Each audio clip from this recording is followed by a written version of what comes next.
Hi guys, welcome back to my channel. Today I'm going to show you guys how to set up one of my favorite apps for financial investing, Wealthfront. If you know me, if you follow me on Instagram or bought me my courses, like I swear by this app. This is the app I use to help me save and invest to buy my house. This is the app I love. I am a robo advisor queen. Personally, I feel like if anyone's going to invest money for me and make emotional and rational decisions about my money, it's going to be me. So personally, if I'm doing anything passively, I prefer robo advisors. So I'm going to show you today how to set up a Wealthfront account. So you see, you go to wealthfront.com, excuse all my gazillion tabs, and then you're going to get started.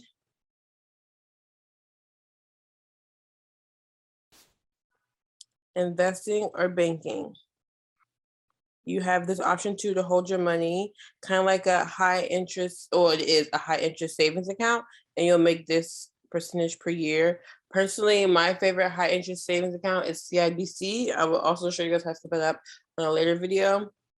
But Wealthfront has a great, well, actually, all the high interest savings accounts right now are around this percentage. So you probably could just do it with Wealthfront. At the time when I started mine 3 years ago, CIBC had the best interest rates per year. It was almost at 2%, basically. We're going to go to investing. So here are the options you have. For me, my retirement is set up with Betterment because I found Betterment first, and I will also have a video on how to set that up as well. And secondly, I use Wealthfront for general investing.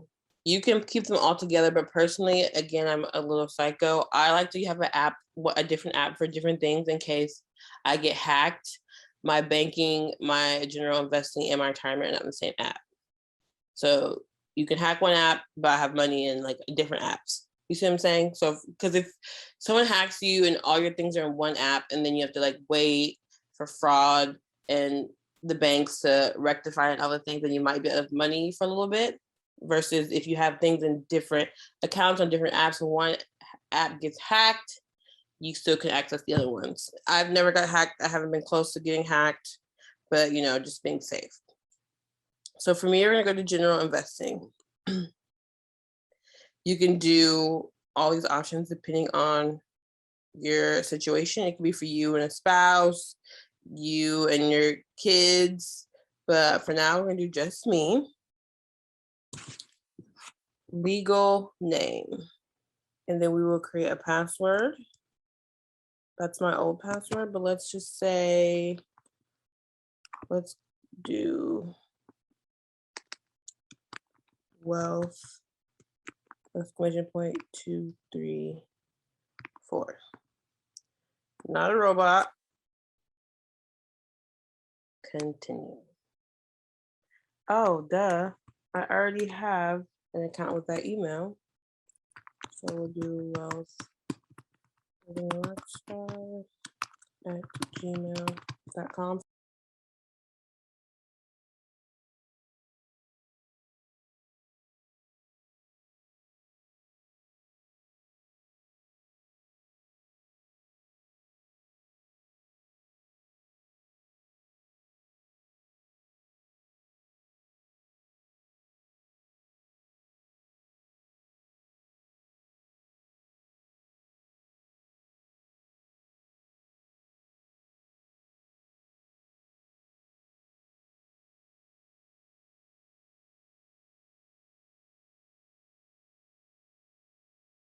Remember this device if you want that. Enable two-factor.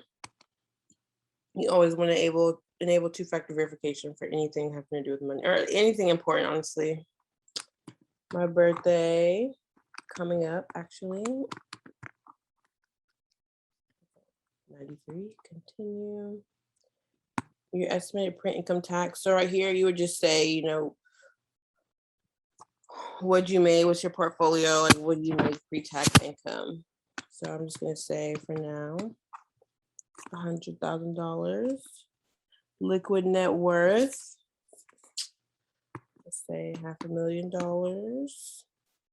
But you can be honest. Obviously, if you don't have any, it's zero. If you have just a car, if you have just a house, you have 5 houses and it's $2 million, just obviously put all that in here. What would you do if your portfolio lost 10%? And this is the answer that you have to ask honestly and truthfully, because this lets them know how risk averse to invest with your money. So personally, if you want to follow my footsteps, if your portfolio went down 10%, that's honestly not that much. So do not sell all your investments. Keep all your investments or buy more. I probably would buy more. It'd be one of these two. The more safer option is keep all, so that's what we'll do. But I would personally do buy more because that's just how I am. If it's down 10%, you buy a little more, and then you can make that money back and plus 10% of what else you just put in there. But obviously, maximize gains for me. I'm always about getting the most money. It could be both equally. It could be minimizing losses. Should probably be both. Honestly, the safer option is both. So we're gonna go with both. But for me, I'm always just focused on maximizing gains, but both equally for the majority. But really, the key here is if you are, I would say 30 and younger, you should be picking the riskiest options or answers. If you are 30 to 45, you would pick probably exactly what we just did. And if you're 45 and up, you would just pick literally all the safe options, like just minimize losses, maybe sell everything if it went down 2%, things like that, like those answers. Choose a portfolio to start with: socially responsible, classic, direct indexing. So they crafted these for you guys. When I first started, they didn't have direct indexing. They just had these two, I feel like. I personally just do classic or socially responsible.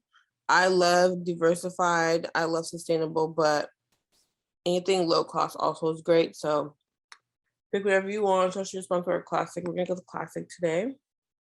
And see, the risk level I picked was 8 out of 10. You can increase your risk or you can decrease your risk. I think 8 out of 10 is a great risk, and I don't think anyone should be less than a 7. Because for me, Wealthfront is the passive income way for me. It's like I put in a certain amount of money every month and just let it grow, let compound interest do its thing. And it rarely goes down. It's rarely negative. I've rarely lost money. It's always either slowly increasing or just staying the same or like greatly increasing.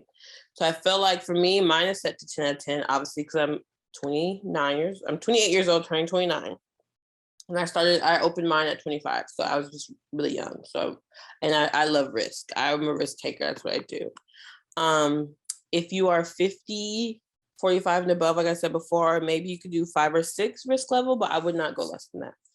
And then it tells you how they're set up. But also you can go to Vanguard and start these ETFs, or you can buy some of these on Robinhood, which I do have some Vanguard like ETFs and funds on my Robinhood portfolio. But see, it just tells you like 45% this, 10% this, 9% this. And then you can switch, you can increase, you can decrease your risk and all the things. So we like what we see.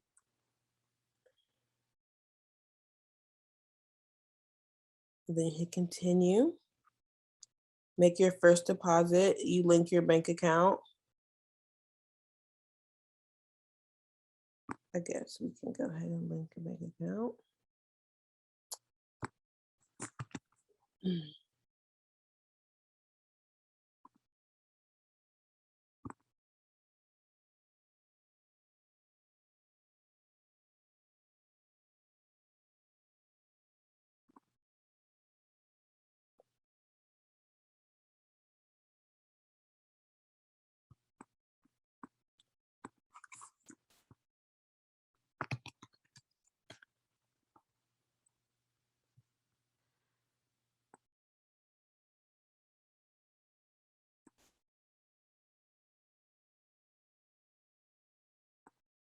All these codes,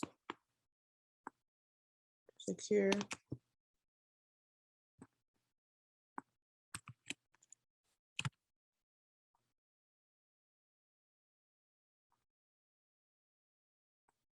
Is that not the code? Did I not copy it correctly? 144066.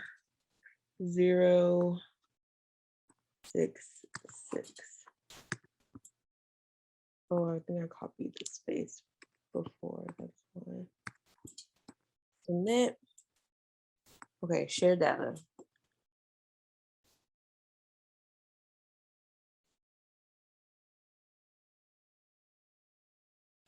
Boom.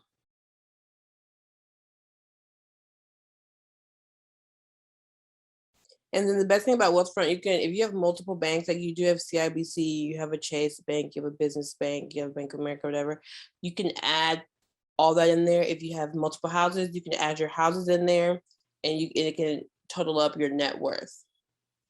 I personally, in my Wealthfront, have my house in there, my obviously Wealthfront account balance, and then like my Bank of America only. And it also shows the debt you have. It can show like your mortgage, it can show your credit card statements and all those things.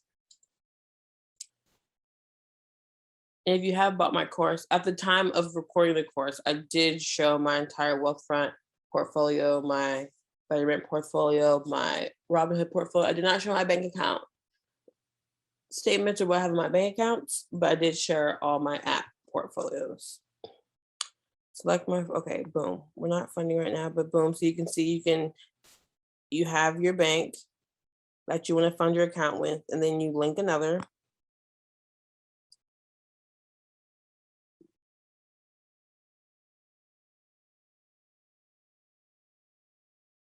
How much I like to transfer? Let's just transfer $100. I lied to you. You need $500 to start a Wealthfront account. Should have started with that. I did forget that is the case. Continue.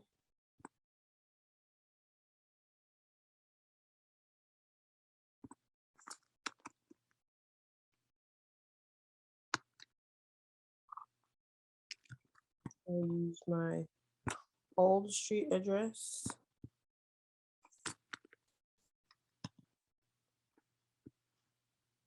I am a U.S. citizen. You type in your social security number.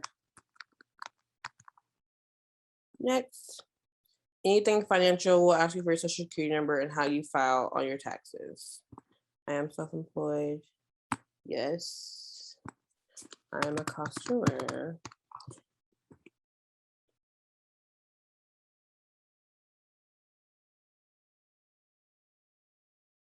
Nope.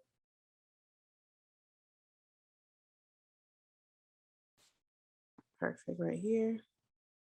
And then you open your account.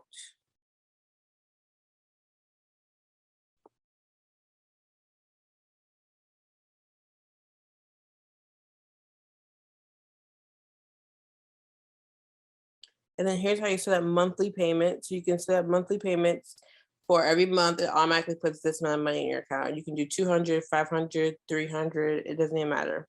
And it tells you if you invested this much.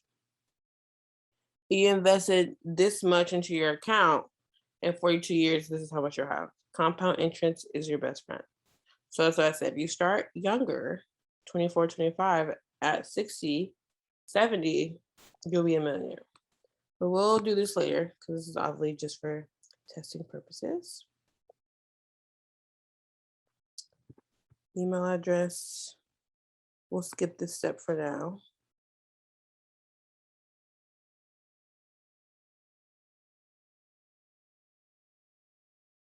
And this is how you can refer friends. I will put this link in the YouTube video.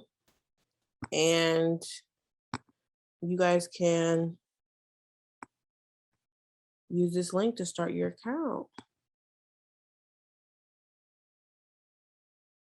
And I'll just share it to my email as well.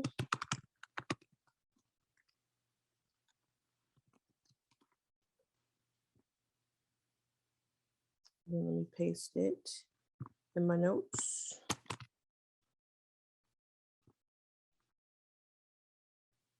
And close. So skip for now.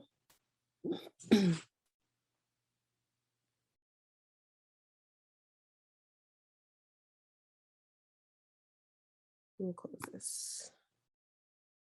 Here you go. Here's how you can designate your beneficiary. So if you're starting it and if you happen to pass away, your beneficiary would be who would get whatever is in this account. So you can set that up for your kids, your husband, your mom, your dad, whatever. And then here's the steps. You have application, you confirm your email address, you open your account, transfer the bank, funds arrive, and then they start to invest your funds. And then the overview is how you see net worth negative. Because right now my credit cards are insane, as you can see. This is obviously just one bank account. And then once you put your money in here and see it's pending, it'll show your whole net worth, as you can see. And this is why I like the app. It shows you your net worth. It shows you your goals. It shows you a plan. Obviously, we have no monthly investments. So it's just saying, even if we just put in our $500 and let it ride, it would grow to $20,000. So basically, here's your Wealthfront account. You can add new accounts. You can add houses, like I said. You can add anything. And if you have any questions, feel free now to text me, email me, or DM me. I hope you have a wonderful day. If you love more of these videos, please like, subscribe, and comment below.